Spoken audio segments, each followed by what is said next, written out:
All right, so the first waiver extension that we received is for meal pattern flexibility for seamless summer only. So if you're going to operate seamless summer or SFSP this summer, and this is going into September now, they've extended these into September 30th, but they are not going to allow the summer food service meal pattern waiver to go on past the June 30th. And the reason behind this, I believe, I don't have this for facts, but I do believe it's because if you remember early on when, well, I say early on, shortly after COVID started, there was the lawsuit that someone filed against USDA and took away the flexibilities for whole grain and milk and sodium. Well, they allowed those flexibilities to continue because of the meal pattern flexibility. So that, I believe, summer food just needs to go back to normal summer food. There's no food shortages right now to affect anything. SSO, if you had a meal pattern flexibility for the old meal patterns of Nslp, this is really confusing. I'm trying to not make it confusing. Those will be extended through September 30th. So the and that's waiver number 74, nationwide waiver 74. It's been extended 9 times. Let's put it that way. They just continue to add another number to it. The next nationwide waiver is number 75, and it's for non-congregate feeding. That's going to allow you to continue to serve in a grab and go or delivery of meals through September 30th of 2021. And this is for both summer feeding and SSO.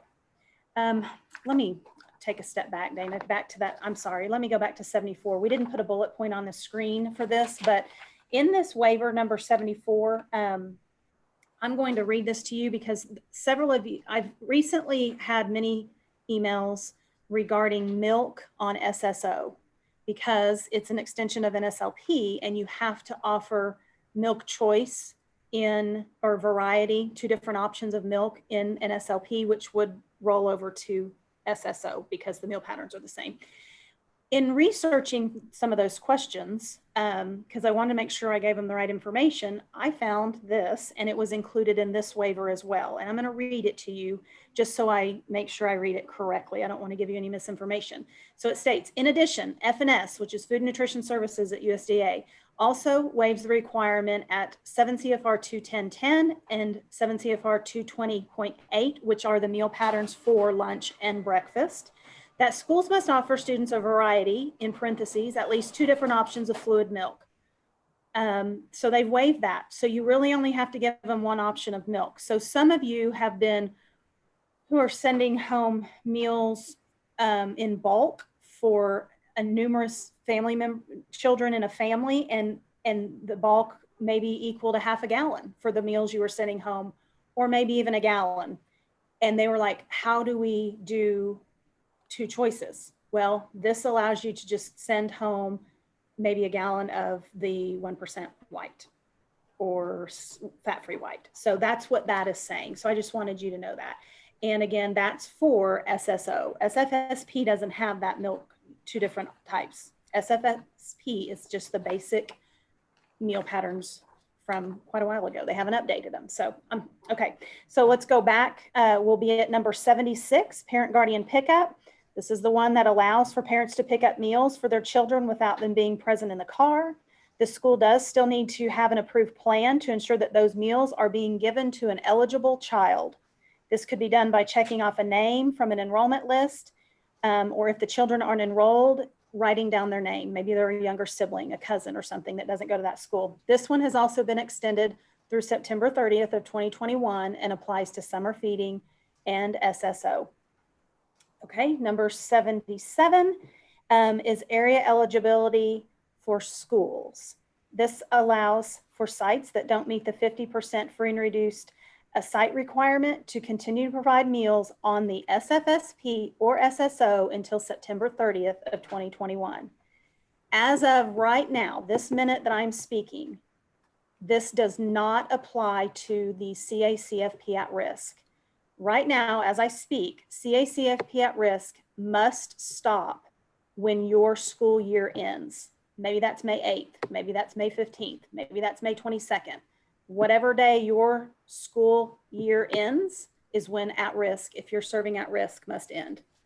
Could something change there? Possibly. I can't answer that right now. I can just go with what we have right now.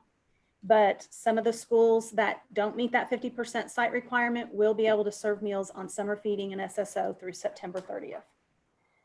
Mealtime restriction number 78 was extended as well, which means you can still give a breakfast and a lunch in the morning. You can give multiple meals over the day or over the week, no more than 7, and you can do weekends meals. And this is for both SSO and SFSP, and it has been extended through September 30th of 2021. I'm not keeping up with my notes here. Okay, 79 is the nationwide waiver to allow offer versus serve flexibility for summer feeding. Again, if you're serving in person at a site, you can do offer versus serve for both SFSP and SSO. If you're doing grab and go or delivery of meals, there's no way to implement offer versus serve correctly per the way the memo reads. Therefore, you cannot do offer versus serve for grab and go or delivery of meals. That's been that way this whole time. Excuse me. And that's how we're going to go ahead and continue it. Number 80 is specifically for summer feeding, but it does apply to SSO. We see this more in summer feeding than we do SSO, but it's for a closed enrolled site. The area eligibility doesn't apply there as well. They've extended that to September 30th, which also mean, no, it's not area, it is area eligibility, but for camps, upward bound type camps and such, you would have to get free and reduced applications, and you don't have to with this waiver. We don't see that very often in either program, but there are times where that does happen with upward bound programs and camps. And again, with COVID, we don't know if those are going to be happening anyway, but that is there. And the last one they extended was 81, and that's dealing with the first week site visits for SFSP. If you're able to do them, please do them. It's just ensuring program integrity and that your program is operating correctly. You're looking into it. If something was to come up because of COVID and you aren't able to do that, it is waived. So just FYI on that. Okay, Dana. Still working on the emergency operating cost funding. We are opting into it. We told you that, I think, the last maybe 1 or 2 calls we've had. There's multiple processes we have to go through. We've done the first step, making them aware that we're opting into it for our programs in Oklahoma. And then the next step is our plan after we've determined who is eligible for these funds. We have to submit a plan and step by step how we're going to do it, how we figured it, how everything, we have to include that. That's not due till April 26th. And of course, that has to be approved as well. So as you can see, this is not a quick process. But ultimately, we are hoping to pay the money out the latter part of June, the first part of July. That's our goal. But again, there's several steps there. USDA is involved, approval processes, and all of that are also involved. So just know we are opting into it. Keep in mind that it requires our agency to compare reimbursement for March of 2019 to reimburse, well, let me rephrase that. Compare your reimbursement for March, April, May, and June of 2019 to your reimbursement for the same months in 2020. And March is half. Because COVID didn't start till mid-March, we're basically at that year mark. I think tomorrow might be or this weekend, I guess, really.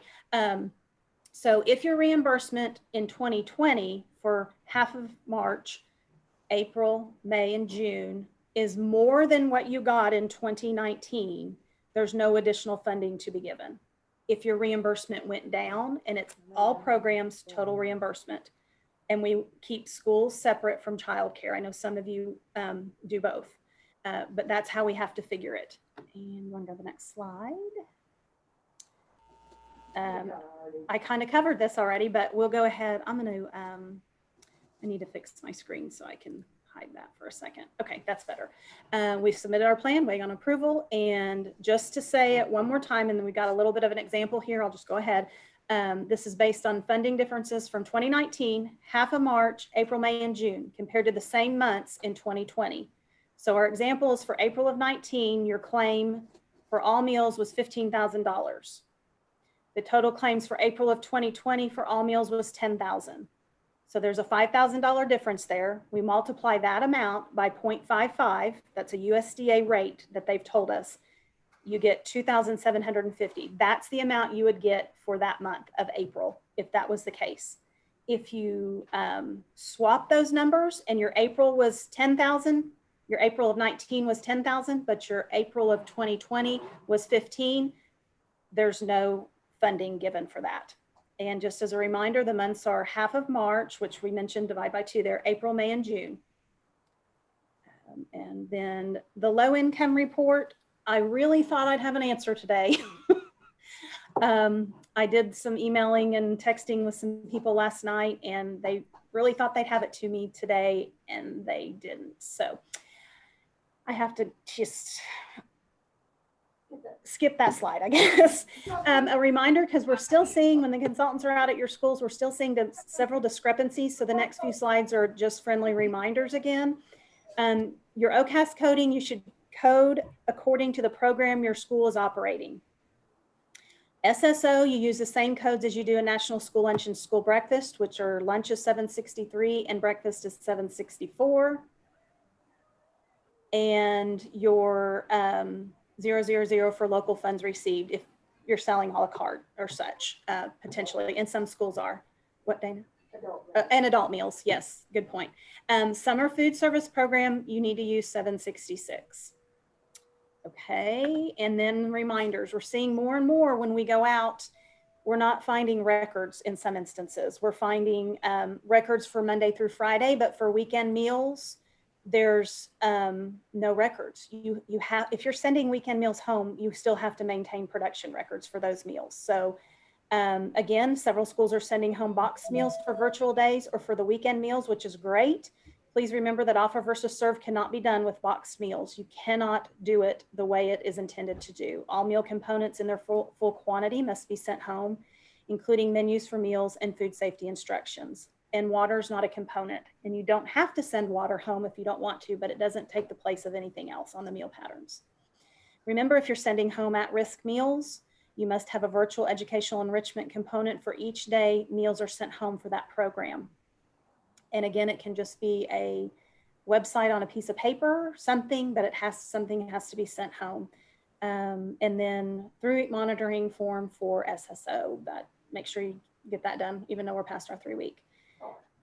You're going into spring break, and I hope you have an outstanding break. You all deserve it. I know last call we asked how many we're going to serve over spring break, and we got a bunch of no's and a few yeses. So, you know, if you're able to do it and there's a need in your community, please maybe try to have one site if possible. But again, it's going to be up to what your district wants to do. So we're going to move on to the chat. I've seen lots of questions pop up on my screen as we've been going. So give us just a second to adjust and get where we need to be. Got mine up. There it is. You found it. Okay. Hang on. We're going to scroll back to where we need to be to find it. Looks like maybe Dana, I'm seeing first one at 140 from Patty, I think. So all students can receive free meals through September 30th. That is correct, through SFSP or SSO. And one thing we didn't leave in the slide, but remember, if you're going to go serve SSO in July, August, you can't do an application for that until the school application for FY22 rolls out. So just keep that in mind. For summer feeding, if you're going to go past the June 30th date that you had put in there with D, and you need to extend that, you'll have to do that as well. So, are you new? Shannon, we are currently doing SSO by continuing with SSO until September 30th. Do we still fill out lunch applications? Okay, that's been a question we've gotten already emailed because these waivers were issued as soon as I got them. Somebody had already put them out there. So that is one question that we have down for to ask USDA on our next call, and our next call with them is next Thursday, and our next call with you all is Monday, March 22nd. So that is a question I have, and I know that's a question other states have. Right now, I'm going to advise you that as of right now, you will collect lunch applications. I'm going to tell you to do it as normal right now, but that could change on the next call. I don't want to give you any misinformation. I want to be cautious with what I tell you. I don't want to jump the gun on anything. So that is going to be a major question that everyone has nationwide with these, number one. And so again, that will be something we can update on the next call.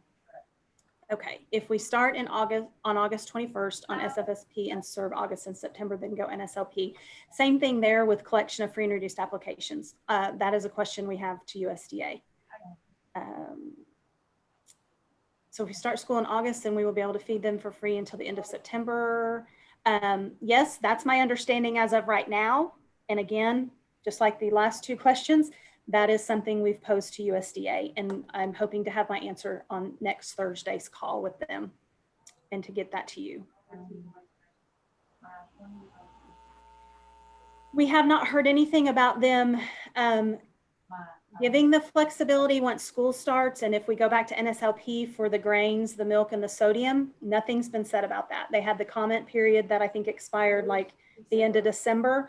We have heard nothing about that or what they're going to do. If they're going to grant another flexibility for that, if it's going to stay, you can't do that. We're waiting on that information as well. The emergency operating funds will be given on a month-to-month basis. We are figuring it on a monthly basis. You will be paid in one lump sum. We'll figure it, we'll compare your half of your March of 19 to 20, and then your April to 19 to 20. We've already started the process. It's a spreadsheet that does the comparison. Again, figured monthly, but paid in full, total in full. Let's see, Renita, if I remember correctly, the summer feeding runs from October to September with area eligibility extensions ending in September. I'm guessing we don't need to fill out an app. No, we're not gonna, we don't have any guidance on anything after September, which would be for summer feeding October 1, starting the new year. So I don't have anything on that. The slides, they get posted in cars, always posted in cars as soon as we get the link when this is over. Nancy, when you calculate for half of March in 2019, so you count half of March in 2020, correct? Yeah, they're only, because COVID basically mid-March. Most schools, spring break last year started on Monday the 16th, and that's when basically it all just stopped. They went to spring break and then they never went back in the majority of the instances. So USDA, the funding, they told us how to calculate it. We're doing exactly what they're telling us. We have to divide March by 2. Oh. SSO, SFSP, and Nslp, all programs. Yeah, it's any reimbursement you got basically starting in the second half of March. So if you went, you claimed half of March under Nslp last year and half of it maybe under SSO or SFSP. It's going to figure the second half of that. So anything you picked up at SSO or SFSP, it won't figure in your Nslp. On CACFP, can we serve suppers on summer school day? No, right now, no. Could that change? Possibly, but right now, no. CACFP, as of right now, must stop when your school year ends, your regular school year, not summer school, regular school ends. So it could be May 8th, May 15th, May 22nd, whatever the case may be. You are not doing PLE this year. That was waived.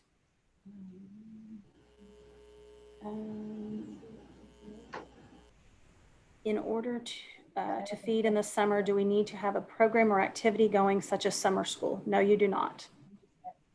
That is not the case for summer feeding.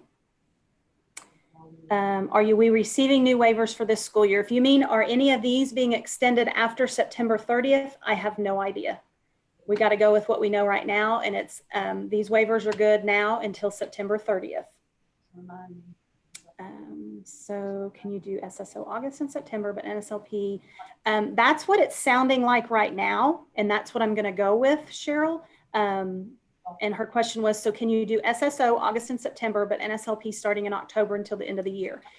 That's what we have to go with, what we know right now. And that's what it is. But again, we're going to find out about free and reduced applications. Do you start those at the beginning of the year, or because maybe NSLP starts in October because of these waiver extensions, you wait till October?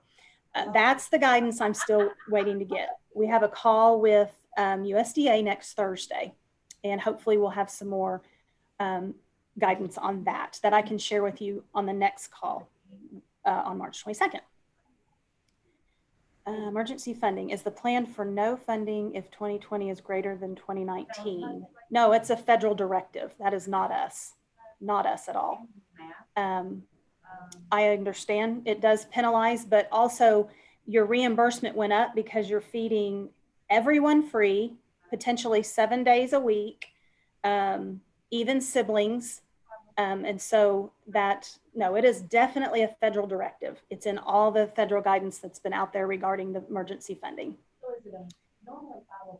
No, Kurt, you do not need to apply for an extension after June 30th. You just need to make sure you're either your SSO, well, you can't really do SSO right now because it's the 22 is not out, but make sure if you're doing summer feeding that your date doesn't end on June 30th. If you're going to continue feeding into July now that these have been offered, the waivers have been sent. I agree, Pam. It's going to affect a lot of things, and that's why I'm wondering if they'll just, if you go back to, I don't know, if you go back to school, maybe they're going to come out with something that says you do have to go back to NSLP. I don't know that yet. I wish I did have answers. I was just glad that these came out in March when they did instead of on May 30th, Memorial Day. No, I don't know if that's Memorial Day or not, but I agree. There's a lot of factors. This is going to affect multiple things for multiple years. And we've been saying that for a while, even on the calls with USDA. Lynn, as of right now, I'm going to answer that yes. But again, when we have a call with USDA next week and I can ask them some questions regarding this, I'll have more information for you guys on March 22nd. If you can, Vicki, as far as the $150,000 management company material change, if the reason that went over was due to COVID, we can get that justified. And that probably is why that contract would go over if you added a program. Do we need to revise our summer application to reflect our change? Yes, please do. And then change them back. Well, right now you would just need to, if you're going to serve, because the flexibilities were, or the waivers were extended, and you were going to stop in June and you want to go into July and August, yes, you need to extend your application for July and August in summer. Do we need to fill out our NSLP forms in July in CARS? Yes, we're going to have you go ahead and do your NSLP forms in July, just like we always do. We need to reapply for SSO for the months of July, August, and September. And yes, when the application system rolls out for the new school year, which is July 1, and CARS opens up, yes, you will do both programs. Absolutely. Okay, I'm to the end of the questions in the chat. Does anybody have? Nancy's job posted today, folks, because she is officially retiring. So if anyone wants to come to Sapulpa to be the food service director, I suppose that can be found on Sapulpa Public Schools website, Nancy. Kim at Muskogee says, boo, Nancy. Jill, can we start the year on NSLP instead of SSO? I'm assuming that's probably going to be your decision, but again, that's going to come in, that will be a question I ask USDA next week. We have several that we're going to be asking. Nancy says, yes, if you want her to apply for her job, it can be found on the Sapulpa Public Schools website. The emergency funding was something we talked about the last couple of calls. It's just some additional money that USDA has made available. If you're 20, I was gonna try to shorten it, but there's really not a good way to shorten it.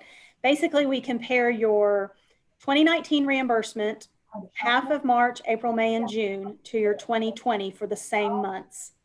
If your 2020 went up, there will be no additional funding. If your 19 ended up being more than your 20, we take the difference of that, divide it by 0.55. That's a federal mandate, and that's the difference that you would be paid.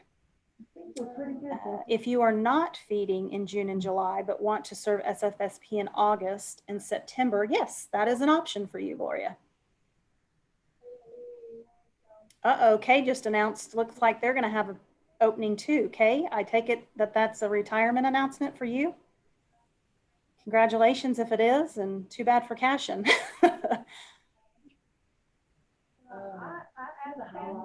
Nancy got a lot. Nancy's been, yep, enjoy it for sure.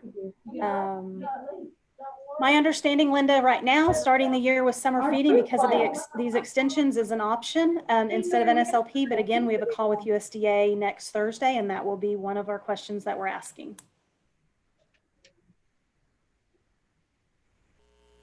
Leaving you now. Well, go enjoy your pre-retirement zoo. Congratulations. Okay, well, congratulations. Enjoy. You've worked hard. So to do SSO just for August and September, yes, that's correct. When CARS rolls over, you'll fill out SSO site applications for August and September in the 22. And we're going to have you do your NSLP as well. Yes, this is posted, right? Slides, the actual calls posted too, right? Yeah, I don't know why I went blank. Yeah. Yes, it'll all be posted in other documents on CARS, Lindsay.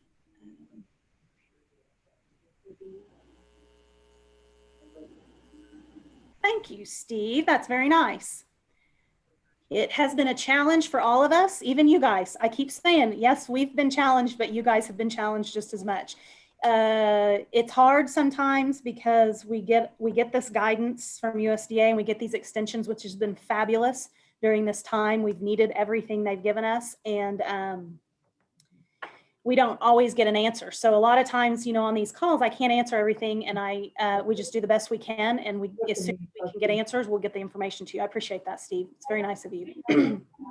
Thank you, Lori. Right. Fine. We will do figures. No, we're doing all of that for you. We're taking care of all of that. It has to be our figures. It all has to be taken out of what our payment system, basically. Thank you, Lori. Thank you, Lynn. Thank you, Whitney. Thank you. Let's see, the next question is Marty.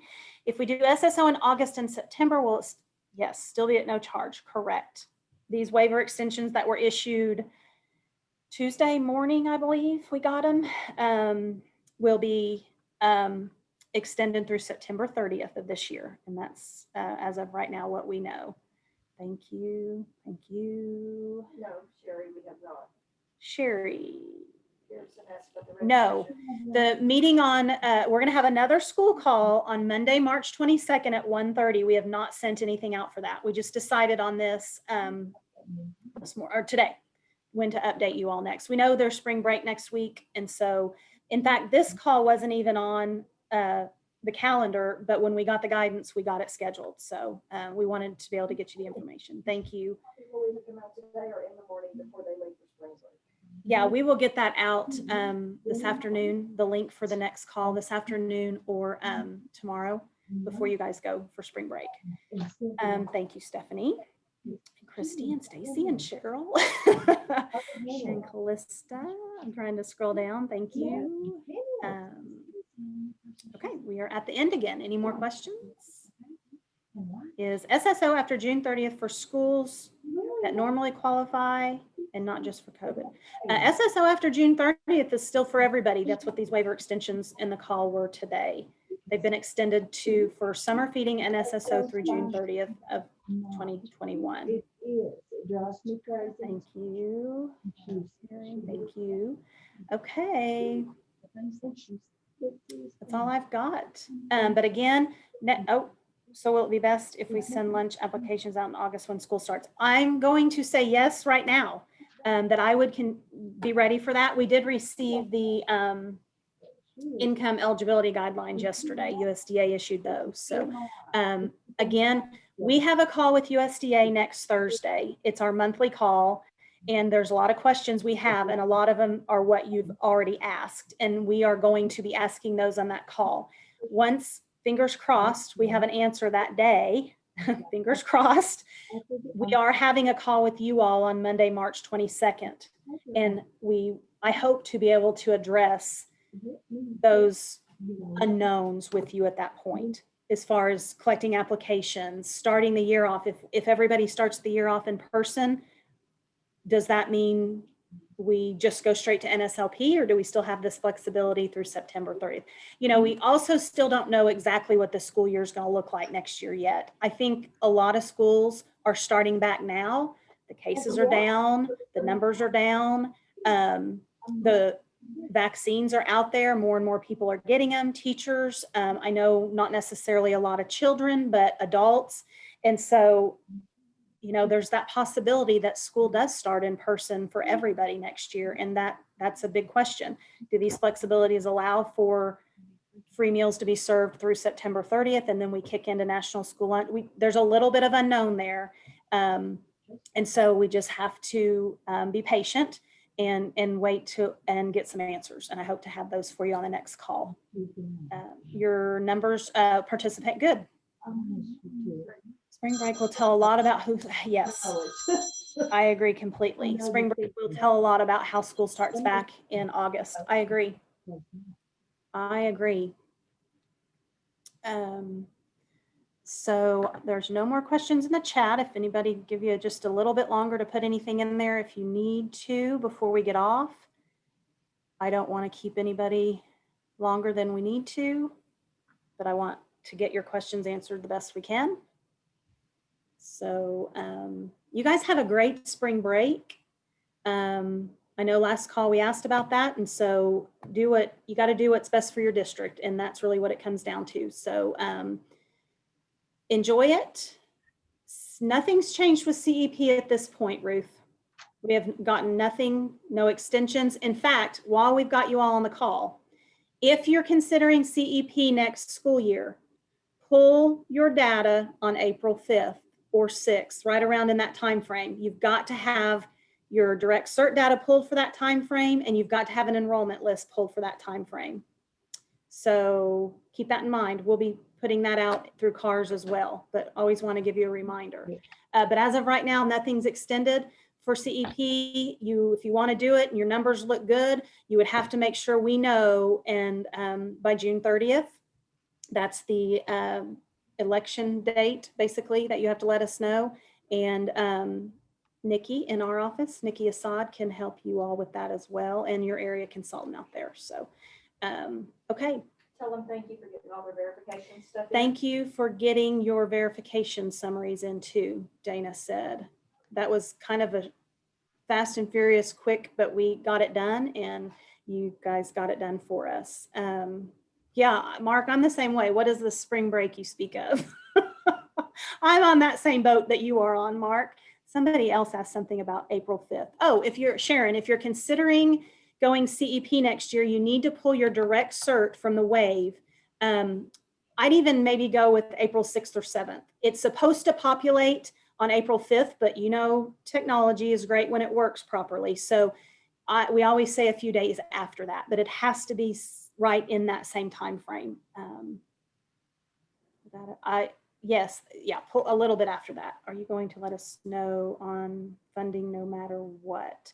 I don't know. We really hadn't even discussed that.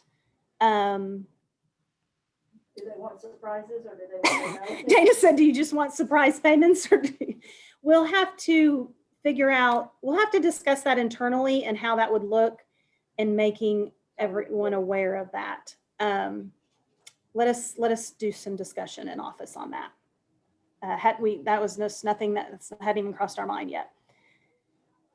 Okay, so one more time, enjoy your spring break. And again, next call is March 22nd at 1:30. We will send the registration out later today or tomorrow before you guys go out on spring break. And we'll send a reminder Monday, the 22nd, that morning. to remind you. Again, appreciate all that you all do, and thank you, and keep on keeping on, and stay safe. Have a great rest of your week, weekend, and spring break. Bye, everybody. Drop it off, right.